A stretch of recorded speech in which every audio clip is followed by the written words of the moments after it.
आइए इस महत्वपूर्ण प्रश्न को हल करते हैं। 3 कक्षाओं में छात्रों का अनुपात 2:3:5 है।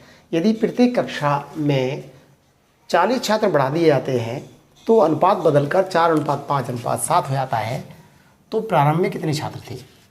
3 कक्षाओं में छात्रों का अनुपात ये दिया हुआ है, तो 3 कक्षाओं में छात्रों की संख्या हम निकाल लेते हैं मान के। तो माना तो 3 कक्षाओं में छात्रों की संख्या क्रमशः 2x, 3x व 5x है। तो ये कह रहे हैं यदि प्रत्येक कक्षा में 40 छात्र बढ़ा दिए जाते हैं, तो ये पहले वैल्यू थी 2x, 3x और 5x, अब 40 छात्र बढ़ा दिए गए तो 2x + 40 कर दिए, अनुपात 3x + 40 कर दिए, अनुपात 5x और +40 कर दिए। मतलब तीनों कक्षाओं में हमने प्रश्न के अनुसार 40 छात्र बढ़ा दिए हैं, तो इनका अनुपात बदलकर 4:5:7 हो जाता है। तो किन्हीं 2 अनुपात को लेके इस सवाल को हम सोल्व करते हैं, x का मान निकालते हैं। तो 2x + 40 बटे 3x + 40 बराबर 4/5। तिरछी गुणा कर लेते हैं।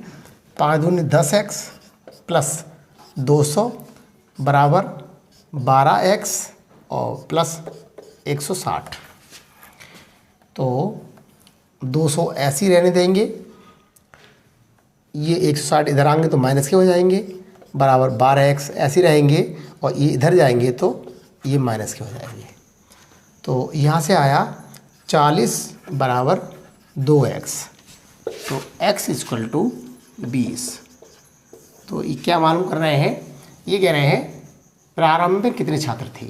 तो प्रारंभ में 3 कक्षाओं में 3 कक्षाओं में प्रारंभ में कुल छात्र कितने थे देख लेते हैं। इन तीनों कक्षाओं में छात्रों की जो संख्या 2x, 3x और 5x है, तो इनको टोटल कर लेते हैं। 2x + ये पहले कमरे में है और 3x दूसरे कमरे में और 5x तीसरे कमरे में।